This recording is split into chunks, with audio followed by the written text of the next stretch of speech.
Githigithano-inĩ kĩa mĩrũrũngano ĩrĩa ĩtembũrangĩte bũrũri na kũinainia thingo cia mwathanĩre wa president na mbũtũ yake, nĩkuo President William Ruto arekereirie mũraramo mwerũ igũrũ rĩgiĩ mĩrũrũngano ĩrĩa ĩkoretwo ĩgĩthiĩ na mbere ya gũtetia thirikari, na rita rĩrĩ augĩte ciigana nĩ ciigana na gũtirĩ hĩndĩ agwĩtĩkĩria mĩrũrũngano ya wanangi wa indo cia mũingĩ. Those who are sponsoring, those who are marketing, those who are orchestrating this violence, they cannot continue to be faceless. They cannot continue to be nameless. They cannot continue to be formless. They cannot continue to be anonymous. Let them step forward and tell us, what is this violence going to achieve in the Republic of Kenya? And what is their plan beyond this violence?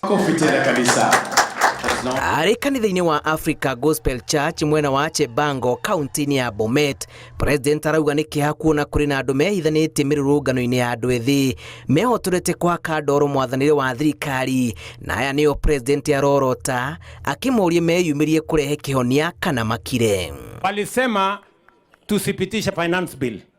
Mimi nimewacha finance bill. Nikawaita wakanasema hawataki kuja kuzungumza na mimi. Wakaniambia niende huko kwa X. Mimi nikaenda kwa X. Wakatoroka huko hawakukweko.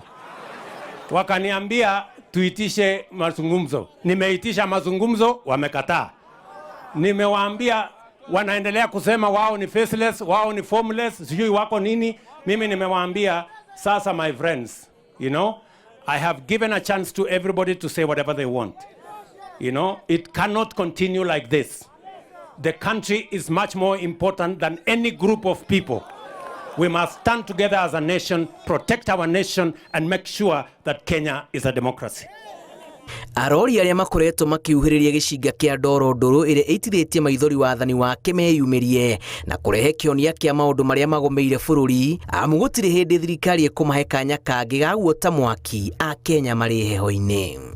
Arauga a Kenya nĩ magurarĩte magati indo cia makiri ma mbeca na ũtonga wa bũrũri ũkahatĩkwo na gĩkĩro nĩ mĩrũrũngano. Mnasema tusimamishe hii fujo na tusimamishe hii vita na tusimamishe maandamano ya maafa na maandamano ya kuharibu mali ya watu. I want to promise you it's going to stop. Enough is enough. Tiga cia mĩrũrũngano, President anĩrĩire ciringi bilioni 1 nĩ cigĩtwo keheri-inĩ gũkinyanĩria ũtambia wa thitima kũrĩ mĩciĩ 15,000 mũbango-inĩ wa ũtambia wa thitima wa Last Mile. Ngĩribotera Inooro TV, njĩtagwo Julius Karithi wa Mũnene.